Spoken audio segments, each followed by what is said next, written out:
Hello everyone, नमस्ते र शुभ बिहानी सबैजनालाई। अनि यता चाहिँ हेर्न सक्नुहुन्छ, म चाहिँ अहिले चाहिँ गरम गरम चिया सारिरहेछु। र हाम्रो घरमा चाहिँ आमा बाउले चाहिँ बिहानै फिका चिया खानुहुन्छ नि त, रातो चिया निमक नलाएको। अनि त्यही भएर म चाहिँ तातो तातो चिया चाहिँ सरर पाराले चाहिँ सारिदिनेछु।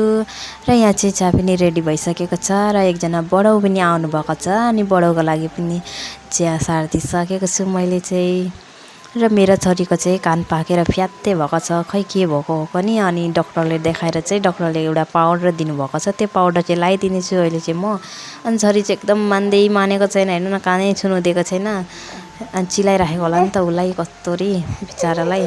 र यहाँ चाहिँ अहिले दबाई सबै लगाइदिइसकेर पनि अहिले चाहिँ खेलिरहेछ, हेर्नु सक्नुहुन्छ कति मजाले नुहाइधुवाइ गरिदिएर चाहिँ फ्रेस भएको छ नि त। अनि मजाले खेलिबसेको छ। र म अनि मेरो हस्बेन्ड चाहिँ अहिले चाहिँ बारीमा आइसकेको छौँ। बारीमा चाहिँ हामी यो हाबी खनखान गरेर सफा गर्नेवाला छौँ। यहाँ चाहिँ एउटा केही कुछ लाउनेवाला छौँ, हेर्नु तपाईँहरूले पनि देखाउने छु लाएको बेला पनि। र अहिले चाहिँ हामी बारी मात्रै सफा गर्यो, सापतापहरू पनि आउँदैन नि त सफा गरेपछि। अनि त्यही भएर र अहिले चाहिँ घाँस हुलिया चाहिँ यस्तो भइसकेको छ, हेर्न सक्नुहुन्छ। अनि यो बारी चाहिँ सफा भइसकेको छ र कुखुरा पनि आइसकेको छ किरा टिपी खानु। अनि बुढाले चाहिँ यहाँनिर खर्सानीको पुली पनि सारिसक्नु भएको छ, फेरि खन्नु तरफ लाग्नुभएको छ।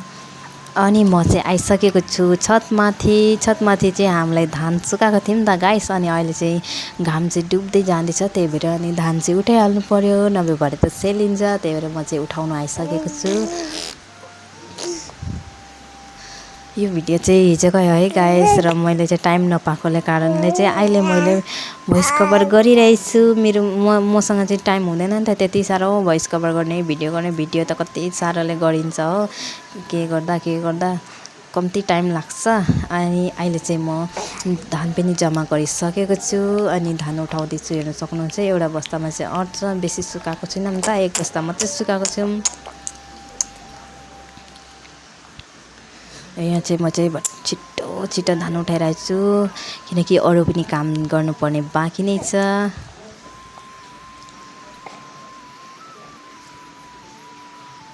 अनि अहिले चाहिँ धान पनि मैले उठाएर पनि उतातिर चाहिँ साइड गरिसकेको छु। र मुसुरीलाई पनि टकटकाएर मिलाउनु पर्यो गाइस। अनि धान पनि हेर्नु सक्नुहुन्छ, मुसुरी चाहिँ अलिकति छेन्डा छ नि त, अनि त्यहाँबाट झरिरहेछ। र यो पनि उठाउँछु एकछिनमा।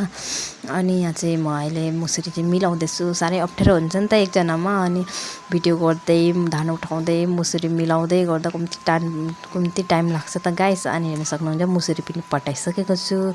र मुसुरी चाहिँ एउटा बस्तामा लगाएर अनि लान्छु तल, हेर्न सक्नुहुन्छ। यो बस्तामा चाहिँ भराउँदैछु।